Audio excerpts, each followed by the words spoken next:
మామిడి చెట్టు కింద కూకున్నావు? ఒక నాయాల్ని మర్డర్ చెయ్యాలా, అడిటేపై వెళ్తాడంట, అందుకే ఇక్కడ బీటేశా. అట్టగా రాజశేఖరం గారు కూడా నీకు చిన్న పని చెప్పారా, అది చేయగల సమర్థుడివి నువ్వేనంట. చెప్పు, చెయ్యా కాల మడ్ర. అంత పెద్ద పని కాదులేవో. మరి ఇంజనీర్ బానోజీరావు గారు లేరు, ఆయనతో ఈ ఫైల్ మీద ఒక సన్న సంతకం పొడిపించు. ఇలాంటి చిన్న పనులకెళ్తే ఈ కళ్ళు దాసు ప్రెస్టేజ్ అయిపోద్ది. అరే బచ్చా, వచ్చా నువ్వు వెళ్ళి ఆ ఫైల్ మీద సంతకం పెట్టించురారా, నేను మడ్ర పనిలో ఉంటా. అట్టాగే నాయనా. జం జమా సత్యం చనాకే. ఏమైంది ఇంటర్వ్యూ? కొండకి పోయింది. రికమెండేషన్లు రాజ్యం చేస్తున్నంత కాలం నా బోటి వాళ్ళు ఇలా రోడ్లు సర్వే చేయాల్సిందే. ఆ చీఫ్ ఇంజనీర్ కనిపిస్తే కాలర్ పట్టుకోవాలనుంది. ఆహా, నాకు చీఫ్ ఇంజనీర్ గారి అడ్రస్ తెలుసు. నిజంగా కాలర్ పట్టుకుంటావా? చూపించు, చెప్తాను.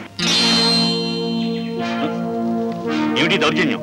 ఈ కాగితాల మీద సంతకం పెట్టు.